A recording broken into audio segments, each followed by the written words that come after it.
Should you back Let's Go to Japan by AEG Games? Yes, and this is a game I'm equally adding to my collection. I'm going to tell you why, but before I do, my name is Sam, this is Should You Back It, and I'm here to help you crowdfund with confidence. Let's Go to Japan is a set collection game for 1 to 4 players that will take about 45 to 60 minutes to play, and whose core pledge will currently set you back $39 or about £31.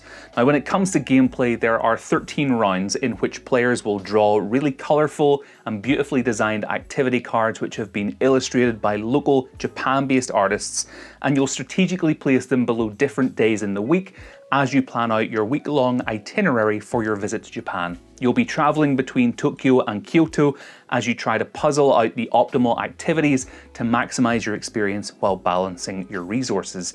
Now the game ends with a final round where you ultimately just go on your planned trip, and you'll activate each of your cards in order along the way, and the player who collects the most points by the end of their trip wins. Now if you want to see a full playthrough of the game to get a clear understanding of what gameplay is like, as that's not really what I do here in these videos, then I'm going to link you to a video by Before You Play up in the top right, who have done a great job in clearly running you through gameplay. So this game is being published by a company called AEG, and whenever we do back something on Kickstarter or any crowdfunding platform for that matter, it's always important to do some research on the company to see how their past projects went, see how they handled everything, and just get a sense of what our experience could be as a backer.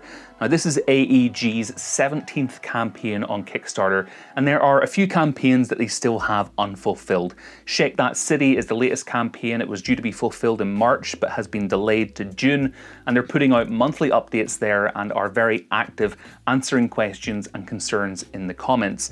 Dead Reckoning Letters of Mark is still unfulfilled as well, and while not delayed at the moment, there has been an issue where people have been charged early in the Pledge Manager. Backers are rightfully pissed about it. AEG have set up a system for backers to get their money back onto their credit cards, just in case it's put them into overdrafts, etc. But it seems that some backers are stating they've been charged twice. It seems to be an honest error, but it's a messy error to make. Thunderstone Quest Deepwood Defenders is still unfulfilled as well and is delayed a month and meant to be fulfilled in July. And finally, 2 more of their campaigns, Age of Darkness, Emissaries of the Veil expansion and Rolling Heights, are mostly fulfilled. There are just a few orders remaining to be shipped in the US, with Asian fulfillment beginning back on March 1st. Now there's a lot to process there, but it seems like AEG are on top of it. Their communication is solid, they're very actively responding to comments, and while the charging issue is a big one, it seems to be an anomaly, albeit a costly one.